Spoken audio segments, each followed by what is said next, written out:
कालापानी की सजा सबसे पहले किसी ने काटी 30 साल, तो वो मौलवी अलाउद्दीन रहमतुल्लाह अलैह थे। तुर्रेबाज खां के गले में एक वजन लकड़ी डाल दी जाती थी कि तुर्रेबाज खान कभी सो ना सके।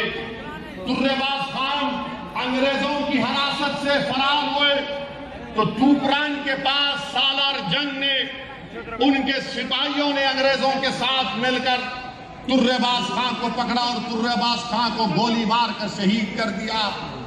मौजूदा सुल्तान मजार के पास तुर्रेबाज खां की लाश कई दिन तक लटकी भी रही। हम इन लोगों के वारिस हैं जो रजाकार थे वो पाकिस्तान भाग गए, जो वफादार थे आज मोदी की आंख में आंख डाल कर। मेरे अजीज दोस्तों और बुजुर्गों, यकजहती हम क्यों कहते हैं? लोगों को एक करना है, लोगों को एक करना है, दिलों को मिलाना है। मगर बीजेपी दिलों को तोड़ने का नाम, बीजेपी लोगों में नफरत पैदा करना चाहती है। और मैं आज खुलकर कह रहा हूं कि निजाम की हुकूमत थी और निजाम की हुकूमत में निजाम ने मंदिरों को पैसे दिए थे, निजाम ने मंदिरों को पैसे दिए थे। यादगीर गुड्डा की मंदिर को निजाम ने 82,000 दिए, श्री रामबाग मंदिर को 5,000 ये ग्रांट हर साल मिलता था। भद्राचलम की मंदिर को निजाम ने 50,000 दिए, श्री बालाजी टेम्पल को निजाम ने 8,000 रुपये दिए। और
सदर मोहतरम के लिए रास्ता फराहम कीजिए।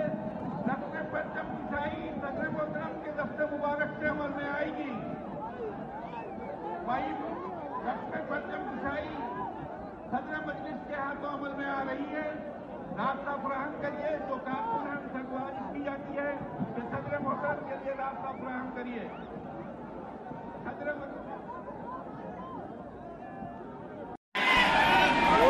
कुछ ही देर में नकीब मिल्लत अनहार पाकिस्तान सऊदी अरब साहब पार्लियामेंट को सदर इत्तेहाद मुस्लिमीन एक अज़ीमुश्शान रैली की शक्ल में जलसे का तशरीफ लाएंगे। सदर मोहतरम के दफ्तर मुबारक से राष्ट्र परचम कुशाई अंजाम दी जाएगी और सदर मोहतरम का खुसूसी खिताब होगा। मैं जो रैली में जो लोग आ रहे हैं जलसेगाह की तरफ, उनसे गुजारिश करता हूं कि जहां है वहीं पर रुक जाए।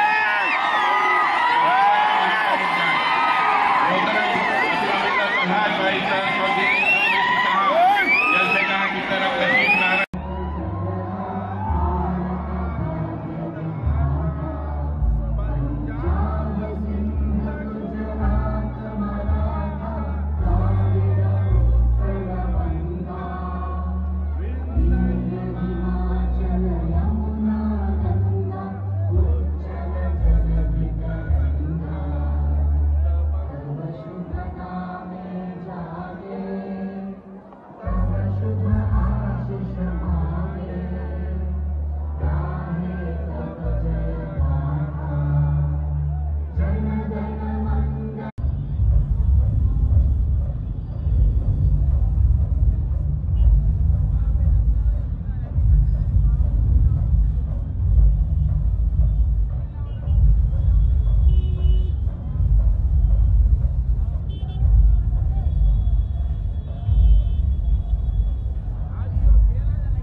आहिस्ता सऊदी अरब साहब सदर कुलीन मजलिस इत्तेहाद मुस्लिमीन मौजूदों के पार्लियामेंट अजीब और शान रैली की शक्ल में जलसे का तशरीफ लाएंगे।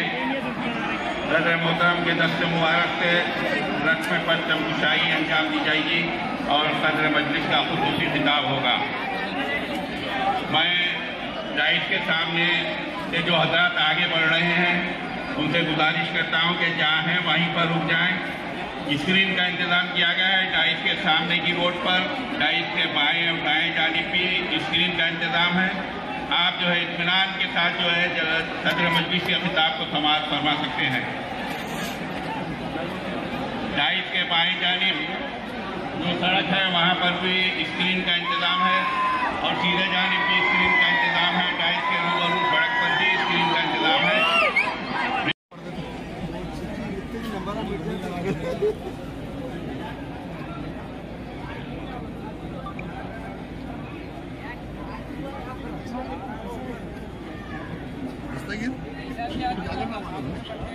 कैमरा है वो फ्रेम है ना, वो फ्रेम करना था घर के पश्चिम को चाहिए। मैं इधर से मार राइट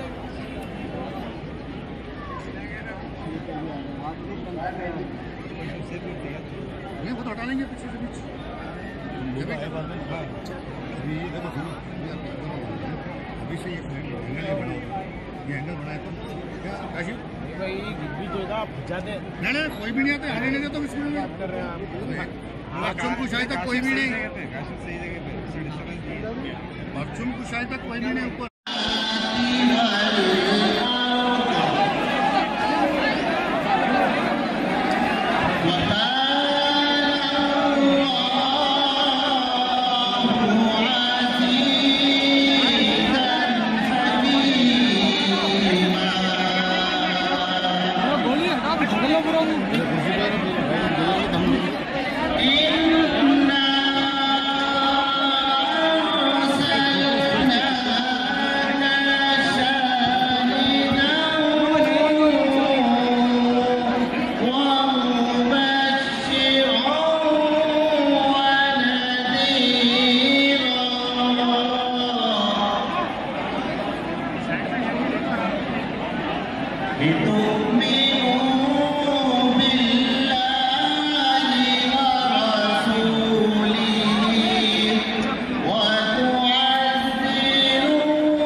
चीजों को मानने के लिए तैयार नहीं हूँ। नतीजा ये हुआ 11 महीने तक 4x4 के कमरे में चंचलगढ़ जेल में 23 घंटे कमरे में रखा जाता और 1 घंटा चहलकदमी के लिए 4 से 5 बजे तक छोड़ते थे। इस अंदाज से मामूली बात नहीं है 11 महीने तक जेल की सोबत बर्दाश्त करना। वो अजीम कुर्बानी फख्र मिल्लत की कि उनकी सब्र इस्तकामत और मुसीबतों को झेलते हुए उन्होंने आगे बढ़ा तो आखिर में अरबाब इक़्तिदार मजबूर होकर उनको रिहा किया। फख्र मिल्लत की नजरबंदी के दौरान तंजीम की बागडोर सालार मिल्लत सुल्तान सलाहुद्दीन अवैसी रहमतुल्लाह अलैह संभाली थी। डगर डगर जिला जिला शहर शहर फिर के जमात को मजबूत जिसने किया वो सुल्तान सलाहुद्दीन अवैसी रहमतुल्लाह अलैह थे। उधर जेल से उठने के बाद पहली मर्तबा इलेक्शन हुआ, बल्दिया का बाई इलेक्शन, गांधी भवन और काचीगुड़े से 2 वार्डों का इलेक्शन था और हर तरफ से मंजिश पर इल्जामात एतराजात हो रहे थे। अब फिर ये जमात क्यों कायम करे, अब क्या करने वाले हैं? हमारे अपने ही थे जो एतराज कर रहे थे। लेकिन फख्र मिल्लत सबसे पहले बल्दिया के 2 वार्डों से एक जगह से कर्नल सिराजुद्दीन को गांधी भवन से टिकट दिया और काचीगुड़े से राजकुमार को टिकट दिया। कांग्रेस परेशान थी कि हम इस जमात को फिरका परस्त कहते हैं, लेकिन एक गैर मुस्लिम को एक मुसलमान को टिकट दी मजलिस ने। पूरी कोशिश की गई तो अल्लाह के फजल व करम से मजलिस की सियासी हिकमत अमली ये हुई कि पहले जब नतीजा निकला तो काचीगुड़े से राजकुमार और यहाँ से कर्नल सिराजुद्दीन गांधी भवन से कामयाब हो गए। 2 के दोनों कामयाब हुए। यह मजलिस की पहली कामयाबी थी। जिसने खुद पार लगाना है,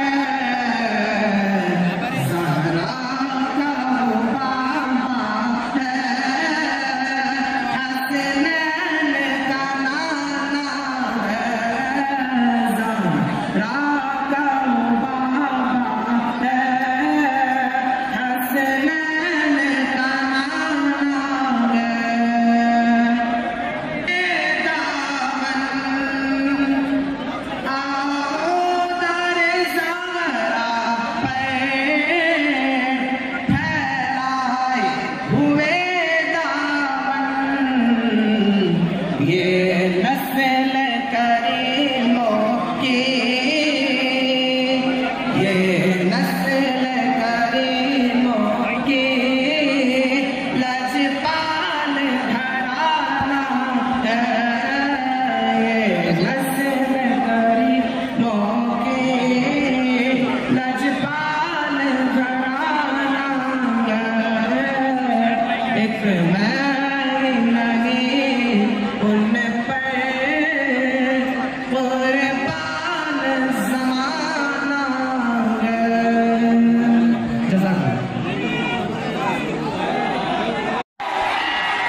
हुकूमत को खौफ था बल्दिया का इलेक्शन कराए तो मजलिस का मेयर आएगा।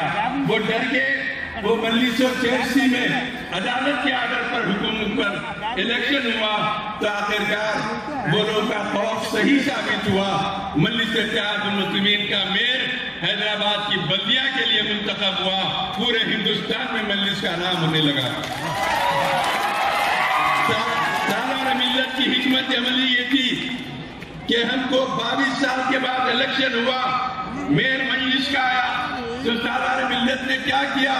पहला मेयर मजलिस का प्रकाश राव को बनाया जो एक पिछले तबके से ताल्लुक रखते थे और डिप्टी मेयर MK मुबीन को बनाया गया। लोग परेशान थे, ये फिरका परस्त जमात कांग्रेस का इल्जाम देता था, लेकिन जब ये ऐलान हुआ प्रकाश राव मजलिस के मेयर हैदराबाद है और डिप्टी मेयर MK मुबीन है तो पूरे नेशनल मीडिया में मजलिस इत्तेहादुल मुस्लिमीन के इस इक़दाम की शिकायत की गई और सालार मिल्लत को खिराज तहसीन पेश किया गया। सालार मिल्लत ने 5 साल के इक़्तिदार में 3 गैर मुस्लिम मेयर बनाए, 2 मुसलमान मेयर बनाए। पहले मेयर MK मुबीन थे, दूसरे मेयर मीर जुल्फ़िकार अली साहब थे और पहले मेयर प्रकाश राव थे और दूसरे सत्यनारायण थे और आखिरी में आलमपल्ली पोचिया थे। 5 साल के इक़्तिदार में 3 गैर मुस्लिम को और 2 मुसलमान को मेयर बनाए। इस तरीके से हमारे इत्तेहाद और एकजुटती की तारीख बनती गई मजलिस इत्तेहादुल मुस्लिमीन की। सालार मिल्लत ने असेंबली के बल्दिया के इलेक्शन में मल्लापल्ली से कामयाब हुए 1960 में। 1962 में पत्थरगट्टी से MLA बने और 1962 से मरे दम तक सालार मिल्लत एक इलेक्शन भी अपनी जिंदगी में नहीं हारे। My own impression is that much of the trouble in Hyderabad on the part of Hindus was due to the Arya Samaj elements as well as certain RSS elements. The Arya Samaj in Hyderabad has been for many past years a very troublesome body and has done a lot of mischief. The Hindu Mahasabha also, as usually functioning from Maharashtra, has done the same in past years and added to the political and communal difficulties.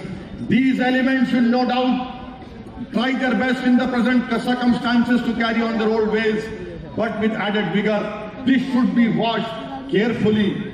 I gather an impression, how far it is correct I do not know, that the retaliation or whatever it was against the Muslims took place far more in certain areas which had relatively suffered less from the Razakar atrocities. If this is true, this leads me to think that the special elements from inside Hyderabad or outside were largely responsible for the misdeeds. ये कहाँ पर बोला नेहरू ने? SWJN Volume 9, page number 275, 276. ये नेहरू ने कहा. ये बोलते अच्छा फिर ये सबके सब हाँ करेंगे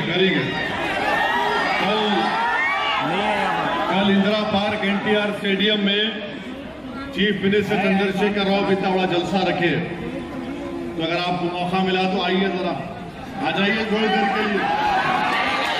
KCR भी खुश हो जाएंगे आपसे. जरा आइए, हजारों की तादाद में आइए.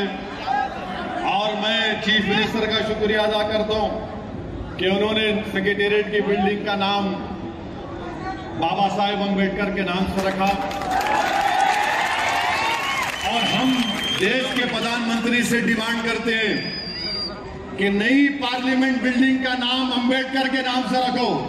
आपको मंजूर है? तो पार्लियामेंट की नई बिल्डिंग का नाम बाबा साहेब अम्बेडकर के नाम से रखना है. मोदी जी रखेंगे या चीता की तरह तेज चले जाएंगे? नहीं. बहरहाल पुरअमन वापस जाइए और इंशाअल्लाह कल और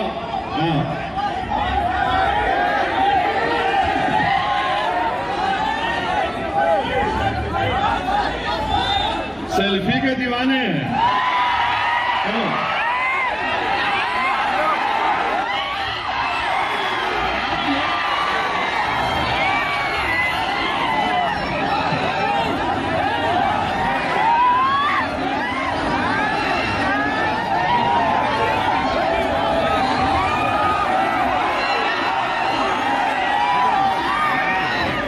उसके बाद टीवी मीडिया पर ये लोग बोलना शुरू कर दिए, कुरान जो है इनको कत्ल करने के लिए कहता है. बोलते ना, देखा होगा, और ये लोग कुरान बोलते हैं, इनके प्रॉफेट मोहम्मद के नौजुबिल्लाह हदीसों को गलत कोट कर दिए.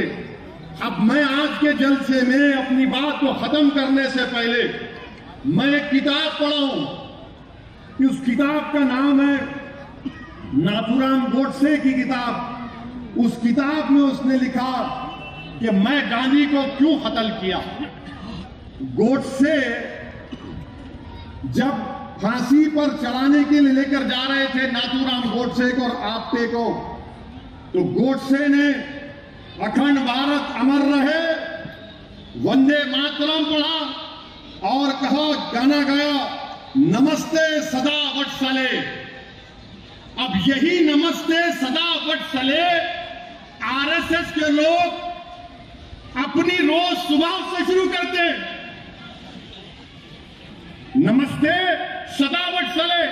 तो क्या मैं भी उंगली उठाऊं? मैं भी उंगली उठाऊं तुम पर? और जब गोडसे को फांसी दी जा रही थी तो गोडसे ने अपनी मां को खत लिखा. खत लिखकर गोडसे ने गीता और महाभारत के वाकयात को लिखा और कहा कि गांधी के कत्ल को उसने जस्टिफाई किया. तो हर दहशतगर्द जब किसी का कत्ल करता है तो उसकी कत्ल और गारतगिरी को, दीन को, किसी मजहब के किताबों को इस्तेमाल करके जस्टिफाई करता है. तो बोलो, गोडसे ने जब कहा यह सच था या गलत था? तो उस वक्त के वायसराय ने एक कागज पर उतार कर बताइए, हैदराबाद रियासत है, यहां गोवा है, इतने बीच में आपको भारत के इलाके से जाना पड़ेगा, आपको कहां परमिशन मिलेगा? इस तरह की बातें होती थी कि गोवा खरीद लेंगे. और आपको मालूम, हैदराबाद में पुलिस एक्शन का जिम्मेदार बहुत से लोग हैं जिसमें जिना भी शामिल है। मोहम्मद अली जिना, मोहम्मद अली जिना, मोहम्मद अली जिना ने, बल्कि मोहम्मद अली जिना को 1 नवंबर 1947 को माउंट बैटन लाहौर गए और जाकर उनसे कहा कि जिना, हैदराबाद, कश्मीर और जूनागढ़ में प्लेबिसाइट करा देंगे। तो जिना ने इनकार किया कि जबकि जिना भोपाल के नवाब से कह दिए थे कि मैं आपकी मदद नहीं कर सकता। जब 4 अगस्त 47 को जिना दिल्ली से पाकिस्तान अब जा रहे थे तो हैदराबाद की निजाम की काउंसिल ऑफ मिनिस्टर्स ने जाकर जिना से मिला। तो जिना ने क्या कहा मालूम उनको? उस्मान अली खान से कह दो कि वो शहीद हो जाएं, मर जाएं। इस तरह की बात जिना ने निजाम के ताल्लुक से कहा। निजाम के कहा कि आप निजाम से बोल दो कि अगर बंदूक में गोलियां नहीं है, जरूरत नहीं है, टैंक में पेट्रोल नहीं है, कोई जरूरत नहीं है, निजाम को बोलो शहीद हो जाओ। 1 लाख मर रकबा मील पर की बड़ी रियासत के ताल्लुक से जिना ने यह कहा। जिना ये चाहते थे कि हमेशा हैदराबाद में गौरव होती रहे। ये तारीख आपको बता लेकर अपने घरों को जाएगा, मगर मैं तुमको रुलाना नहीं चाहता, क्योंकि मैं तुमको उम्मीद देना चाह रहा हूं कि हैदराबाद भारत का हिस्सा बना, वो हमारे लिए फख्र का और हमारे लिए खुशी की मिसाल है। हम उस खुशी को बरकरार रखेंगे। इसीलिए हम कहते हैं कि पंडित सुंदरलाल की रिपोर्ट को पढ़ो, और पंडित सुंदरलाल की रिपोर्ट ने यह भी कहा कि हिंदुओं ने मुसलमानों को बचाया, हिंदुओं ने मुसलमानों को बचाया, अपने गांवों में, घरों में भी रखा।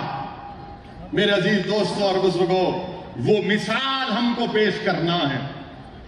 और यह भी मालूम हुआ कि शोलापुर में दलितों की जमीन थी। दुर्रा लोगों ने दलितों की जमीन छीन ली, उन पर जुल्म किया। बताओ कौन थे वो लोग? वो दुर्रा लोग कौन थे? बोलो मेरे को। आपको मालूम मेरे अजीज दोस्तों और बुजुर्गों, उस जमाने में बल्कि जब एक तारीखी चीज मैं भूल गया, आपको बताऊंगा। जब निजाम हुकूमत हिंद से बात कर रहे थे तो जमात इस्लामी के बानी मौलाना अबुल आला मौदूदी ने एक खत लिखा कासिम रजवी को।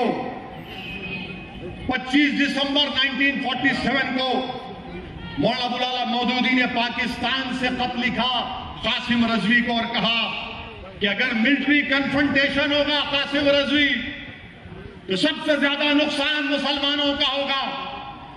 मौलाना मौदूदी ने अपने खत में लिखा कि एग्रीमेंट करो, हुकूक हासिल करो मुसलमानों के लिए, तालीमी, समाजी, उनके तहफ्फुज़ के लिए एग्रीमेंट करो। मगर कासिम रजवी तैयार नहीं थे। कासिम रजवी पर जुनून चढ़ चुका था।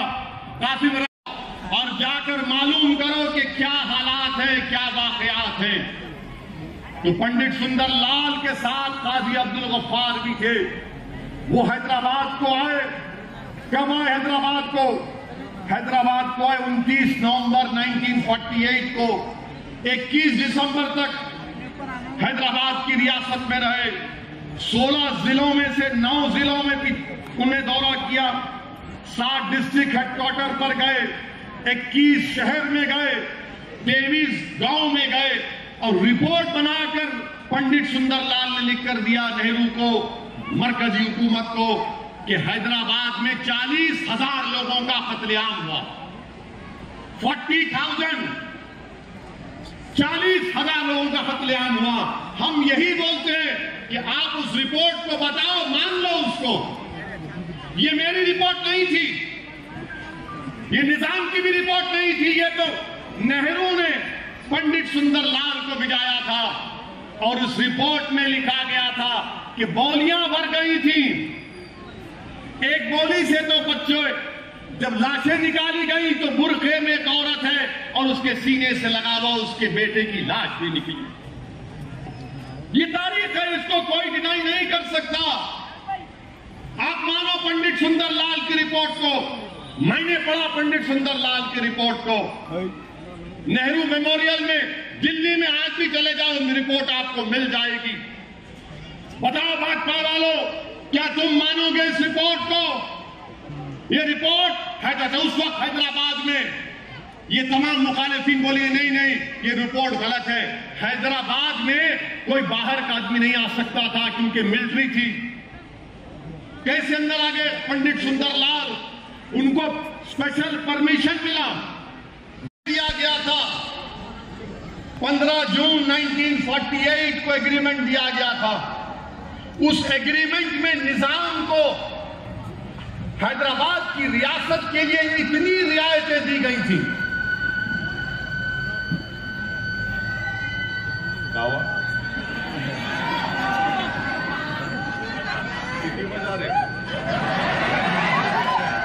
इतनी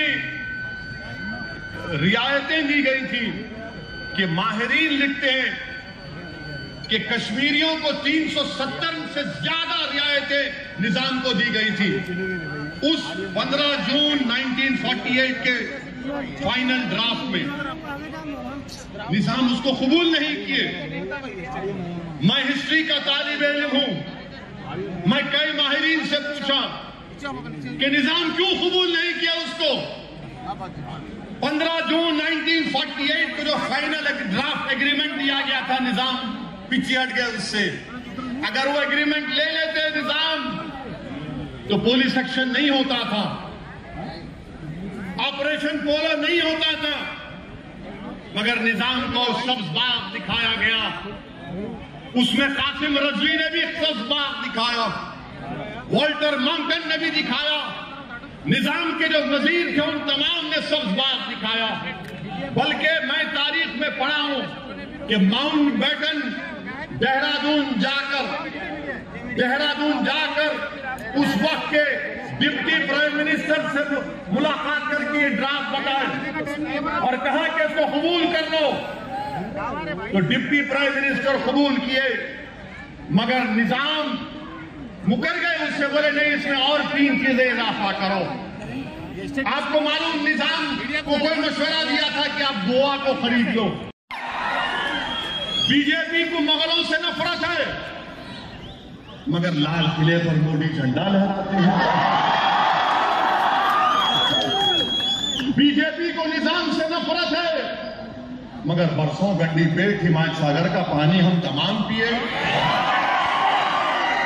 बीजेपी को निजाम से नफरत है, मगर उस्मानिया में दिमाग का इलाज भी करवाए। ये तारीख का हिस्सा है, इसको मैं नहीं बदल सकता। मैं आजाद हिंदुस्तान में पैदा हुआ, तमाम आजाद हिंदुस्तान में पैदा हुए, मगर बीजेपी इस तरह उसको तोड़ मोड़ कर पेश करती है कि ऐसा हुआ था, ये हुआ था। अच्छा, 1908 में हैदराबाद में सैलाब आया था, सैलाब। अगर आप सिद्धियंबर बाजार जाएंगे ना कभी, मालूम सिद्धियंबर बाजार कहां पर है? तो वहां एक मस्जिद है, मस्जिद के ऊपर एक निशान है, देखो आपको बोलेंगे यहां तक पानी आ गया था। सिद्धियंबर बाजार में मस्जिद है, जाकर देखो आप। तो उसके बाद महबूब अली पाशा को हमारे ब्राह्मण भाइयों ने कहा कि महबूब अली पाशा आप मूसा नदी में उतरिए और जो हमारे आलाजाद के हिंदू भाई जो जनेऊ पहनते हो कहीं वो तागा पहनकर आप नदी में कुछ वो उसको पेश करिए। महबूब अली पाशा वो भी किए। बोलो अमित शाह।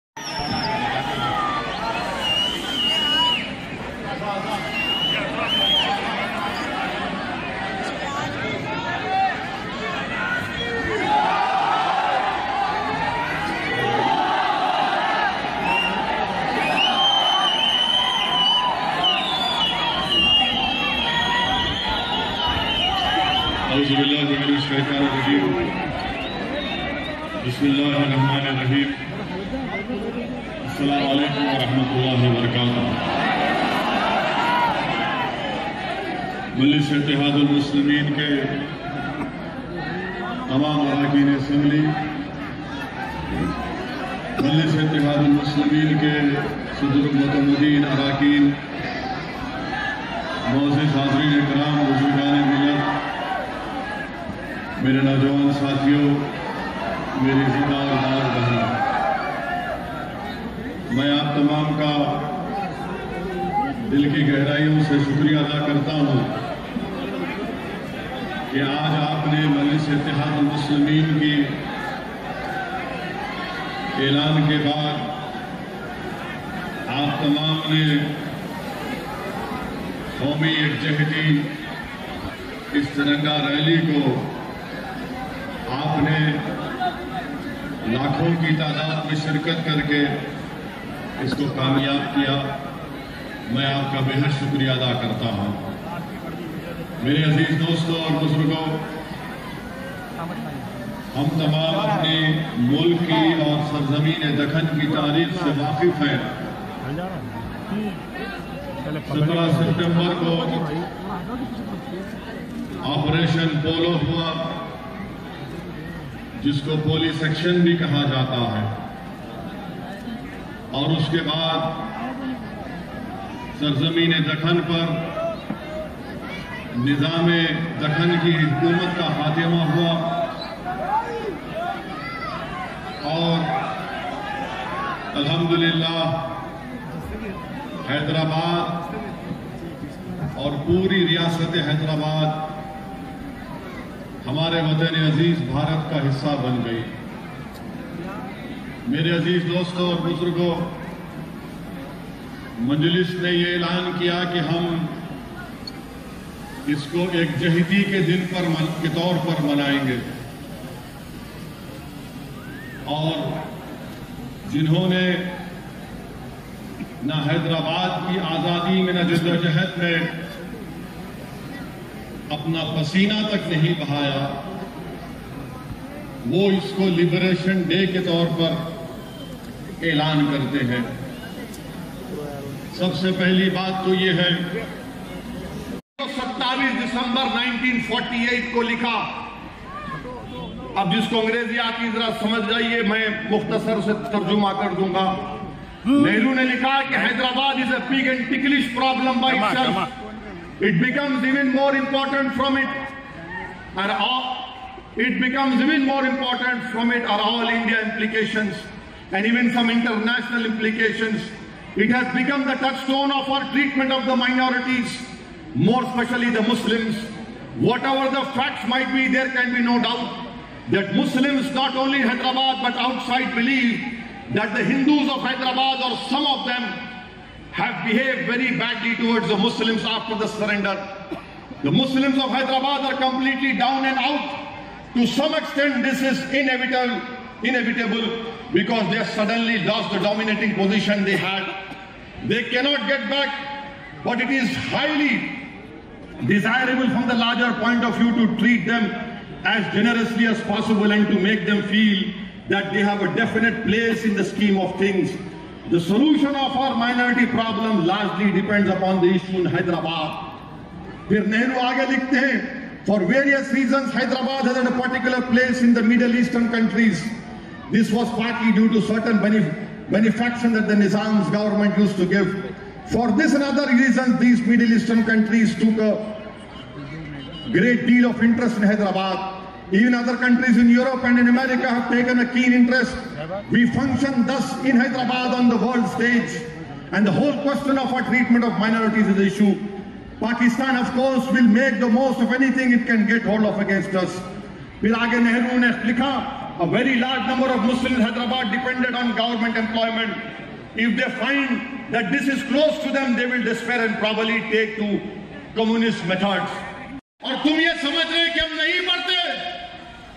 गोडसे ने क्या क्या किया अगर मैं बयान करूंगा तो बहुत देर हो जाएगी। ये नाथूराम गोडसे, जिसने एक ज़ईफ गांधी के सीने में गोलियां दाग दी आपटे के साथ, और ये सब चीजें हैं। और गोडसे ने क्या कहा था? गोडसे ने शिमला में हाई कोर्ट में केस अपील कर दी। गोडसे ने 5 घंटे तकरीर की कोर्ट के सामने, और गोडसे ने क्या कहा? बार बार गोडसे हैदराबाद का नाम ले रहा था और गोडसे ने कहा कि गांधी बुज़दिल है, गांधी हिंदू मुस्लिम इत्तेहाद के लिए रोजा रखता है, गांधी को मारना जरूरी है। और गोडसे ने कहा कि अगर गांधी जिंदा रहता तो गांधी कासिम रजवी को अपना बेटा बना लेते। हम तो नहीं बोले कासिम रजवी को, गोडसे ने कहा। ये छुपा सकते आप इस बातों को?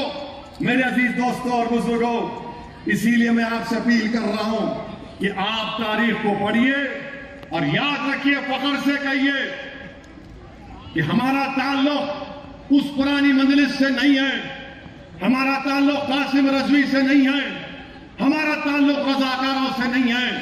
ये हमारी मजलिस है जिसको हमारे बुजुर्गों ने अपने खून पसीने से ताकतवर बनाया। ये हमारी मजलिस है जो भारत के संविधान के तहत गरीब और मजलूमों के हुकूक के लिए लड़ रही है। बल्कि फख्र मिल्लत अलैहि अब्दुल वाहिद ओवैसी ने मजलिस के अहिया के बाद उसको हिंदुस्तान के दस्तूर के ताबे करके फिसल मंडे के जलसे में अब्दुल वाहिद ओवैसी ने कहा था कि मेरा काम भी यह भी होगा कि मैं हिंदू मुसलमानों में इत्तेहाद पैदा करूंगा। अब्दुल वाहिद ओवैसी की तकरीर आज भी है, मगर आज आप देखते हैं अजीज दोस्तों, हम तुर्रेबाज खान और मौलवी अलाउद्दीन, ये हमारे लिए हम इनके जानशीन हैं। ये तमाम लोग बोलते रहेंगे, मगर अल्हम्दुलिल्लाह ये एकजुटती का दिन है और एकजुटती के तौर पर इसको मनाना चाहिए। और हमने बता दिया कि अगर हम एक जुलूस निकालते हैं, जब रोड पर निकलते हैं, तिरंगा लेकर कोई 100-200 नहीं आते। अब ये बीजेपी वाले पकड़ जा अल्लाह आपको सलामत रखे। आपको कोई दिए कुछ? आप मुल्क की मोहब्बत में आए, तिरंगे की मोहब्बत में आए, बस हो गया काम। अब अमित शाह की मीटिंग में गाड़ियां भी आती है, 16 आए, कौन आए। मगर मेरे अजीज दोस्तों और बुजुर्गों, मैं आपको मुबारकबाद देता हूं कि आप लोगों ने, हमने मिलकर मुत्तहिद रहे, इत्तेहाद की ताकत और कुव्वत के बलबूते पर हमने उसको जो रसूलुल्लाह सल्लल्लाहु अलैहि वसल्लम की शान में गुस्ताखी की करने की कोशिश किया, वो अल्हम्दुलिल्लाह अब जेल का राजा बन के बैठा है। ये आपका इत्तेहाद था, ये आपका इत्तेहाद था। ये हमने हैदराबाद की फिजाओं को पुरअमन रखा और हैदराबाद की फिजाओं में हमने फसाद, जो लोग बर्पा करना चाहते थे बीजेपी वाले, उनको फसाद करने नहीं दिया। मेरे अजीज दोस्तों और बुजुर्गों, जम्मू में मुसलमानों का कत्लेआम हुआ, जम्मू में मुसलमानों का कत्लेआम हुआ, लाखों की तादाद में मुसलमान जम्मू में मरे, उसका भी इकरार नहीं होता। आपको मालूम कि 62 में चीन से जंग हुई तो कलकत्ता में चीनी रहते थे, भारत के थे, हजारों की तादाद में उन चीनियों को जो भारत के थे राजस्थान ले जाकर जेल में डाल दिया गया, उसका भी इकरार नहीं होता। तो हम ये बोलना चाह रहे हैं आप लोगों को जो हुकूमत कर रहे हैं, जम्मू के मुसलमानों के कत्लेआम को मानो। आप, जम्मू के राजा ने जम्मू के मुसलमानों का कत्लेआम किया था। और अगर तुमको यकीन नहीं है असदुद्दीन ओवैसी की बात का, तो सुनो ये किसने कहा था और कब कहा था। ये क्या कहा था? To the considerable excesses by the Hindus in Jammu, this has not been fully reported in the newspapers. M.K. Gandhi, 1984, page 115. On 25th December 1947, Gandhi held Maharaja Hari Singh responsible.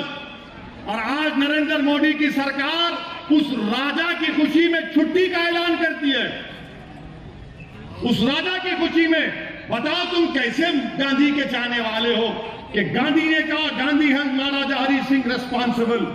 He elaborated a large number of Muslims have been killed there, and Muslim women. और गांधी ने कहा मुस्लिम खवातीन के बारे में have been dishonored. The Maharaja should clearly say है।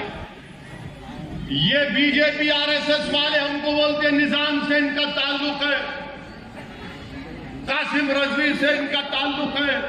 अरे हमारा ताल्लुक निजाम से नहीं है, हमारा ताल्लुक मौलवी अलाउद्दीन से, तुर्रेबाज खान से, मुजाहिदीन आजादी से है। और फिर भंडारकर ओरिएंटल इंस्टीट्यूट को निजाम ने 1,25,000 रुपये दिए, तो उससे महाभारत का तर्जुमा हुआ। फिर बनारस हिंदू यूनिवर्सिटी, मालविया साहब जिसको मोदी साहब बहुत चाहते हैं, वो भी आजादी के मुजाहिद हैं, हम उनकी कदर करते हैं।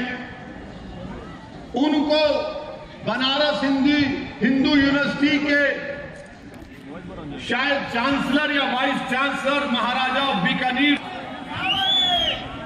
सर सैयद अहमद आए थे हैदराबाद को, निजाम ने उनको दिए और कहा कि हर साल मैं तुमको इतने पैसे दूंगा।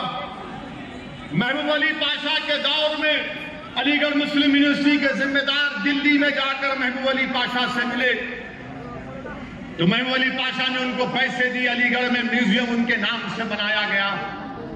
मेरे अजीज दोस्तों, बुजुर्गों, आपको यह भी जानिए सीताराम बाग में मंदिर है, निजाम वहां पर 20 रुपये महाना देते थे। Indian institute of science CV Raman साहब नोबेल प्राइज मिला, उन्होंने खत लिखा निजाम को, तो निजाम ने उनको 1 लाख रुपये दिए।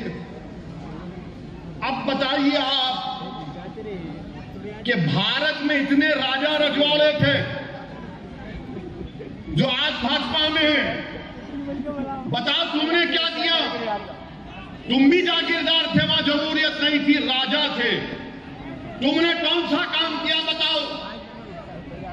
बताओ तुम्हारे पास बताने के लिए कुछ है क्या? ग्वालियर के जो महाराजा, जो राजाओं का खानदान है, झांसी की रानी के खिलाफ बगावत में हिस्सा लिए। बोलो, नरेंद्र मोदी, अमित शाह बोलेंगे, ग्वालियर की तारीख बयान करेंगे। कल अमित शाह आएंगे तो बोलेंगे निजाम, मजलिस, फिर कल बोलेंगे चीखा मार मार के कासिम रजवी मजलिस। तो बोलो, ग्वालियर के राजाओं ने झांसी की रानी से बगावत की थी या नहीं की थी? बताओ। आप नहीं बोलेंगे। उस्मानिया यूनिवर्सिटी निजाम ने बनाई, तो जब निजाम ने उस्मानिया यूनिवर्सिटी बनाई तो उस उस्मानिया यूनिवर्सिटी में आप देखेंगे उस्मानिया यूनिवर्सिटी का एम्बलम आयन है, उसके ऊपर क्या लिखा निजाम ने? हिंदी में निजाम ने लिखा, तुम सोम देते हैं। मैं उनसे मुखातिब होकर कह रहा हूं कि आप तमाम लोग झूठे हैं। आपने हैदराबाद की आजादी में अपना पसीना तक नहीं बहाया, और हकीकत यह है कि उस वक्त के गवर्नर जनरल राजगोपालाचारी ने आवाम से अपील की थी कि वो 26 सितंबर यानी 17 सितंबर को नेशनल थैंक्स गिविंग डे मनाए, यानी कौमी शुक्रिया का दिन मनाए। और राजगोपालाचारी साहब ने कहा कि हम तमाम को मिलकर इस मुल्क को, इस जगह को ऐसी ताकतवर जगह बनाना चाहिए जहां पर आवाम खुश रह सके। ये गवर्नर राजगोपालाचारी ने कहा था कि इसको शुक्रिया का दिन मनाना चाहिए।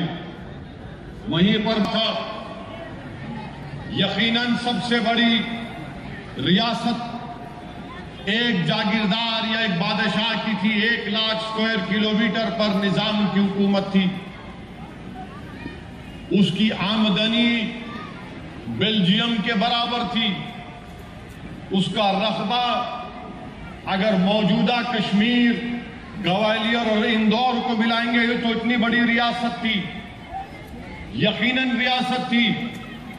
हम तारीख को नहीं बदल सकते, मगर हम हमारे मुखालिफिन को बताना चाह रहे हैं जो गोडसे के पुजारी हैं, याद रखो, भारत जब हैदराबाद भारत का हिस्सा बना तो हर हैदराबाद की आवाम के दिल में खुशी थी। यकीनन निजाम की हुकूमत थी, 160 लाख की आबादी थी, जिसमें 90% हमारे हिंदू भाई थे और 10% मुसलमान थे।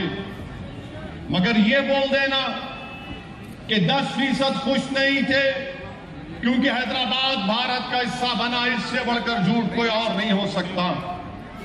मैं आज इस जलसे में खड़े होकर इस बात को साफ और वाज़ेह तौर पर कह रहा हूं कि ये जो मजलिस इत्तेहादुल मुस्लिमीन है, हमारी लड़ाई सियासी है और सियासी रहेगी। हमको उस वक्त भी अटूट भरोसा था भारत के आईन पर, संविधान पर, और आज भी है और कल भी रहेगा। जिन लोगों के दिलों में इस तरह की बातें पैदा होती हैं, मैं इनके ताल्लुक से सिर्फ इतना ही कहूंगा कि आप जाकर अपने दिमाग का इलाज करा लो। हमको मजलिस इत्तेहादुल मुस्लिमीन को, सरजमीन दक्कन पर बसने वाले गयूर मुसलमानों को, हिंदुओं को, दलितों को, बीजेपी आरएसएस से हमको कोई तुम्हारी वफादारी के सर्टिफिकेट की जरूरत नहीं है। तुम अपना कागज सर्टिफिकेट लेकर कचरे की कुंडी में डाल दो, हमारे पास। मजलिस इत्तेहादुल मुस्लिमीन कासिम रजवी की वारिस नहीं है, ये अब्दुल वाहिद ओवैसी की मजलिस इत्तेहादुल मुस्लिमीन है। ये मजलिस इत्तेहादुल मुस्लिमीन कासिम रजवी से हमारा कोई ताल्लुक नहीं है। हमारा ताल्लुक है तो तुर्रेबाज खां से, मौलवी अलाउद्दीन रहमतुल्लाह अलैह से है। ये वो मौलवी अलाउद्दीन है जिन्होंने सन 57 में मक्का मस्जिद की तारीखी मस्जिद के इमाम थे। मौलवी अलाउद्दीन रहमतुल्लाह अलैह ने मक्का मस्जिद में जुमे का खुतबा दिया और अवाम को अपने साथ लेकर सुल्तान बाजार में आज जो मौजूदा वुमेन्स डिग्री कॉलेज है, उनके साथ तुर्रेबाज खां के अंग्रेजों की रेजिडेंसी का दफ्तर था। मौलवी अलाउद्दीन रहमतुल्लाह अलैह ने तो निजाम ने 2 या 20 लाख रुपए मंजूर करके इटली से माहिरीन को बुलाया था जनता के पेंटिंगों को बचाने के लिए। वो भी तो बोलो, जो गलती किए तो गलत है, जो काम किए तो काम कहे बोलो। और उसके बाद मेरे अजीज दोस्तों, हैदराबाद में निजाम के प्राइम मिनिस्टर कौन थे? महाराजा किशन प्रसाद कायस थे। उनका तखल्लुस शाद था, जो अंग्रेजी में कहते कि नॉन दी ब्लूम। महाराजा किशन प्रसाद का एक शेर आपके सामने पढ़ता हूं। उस जमाने में मोहब्बत देखो हिंदू और मुसलमानों में। महाराजा किशन प्रसाद ने कहा, अपना शेर, एक मशहूर शेर पढ़ा, काफिर हूं कि मोमिन हूं, खुदा जाने मैं क्या हूं।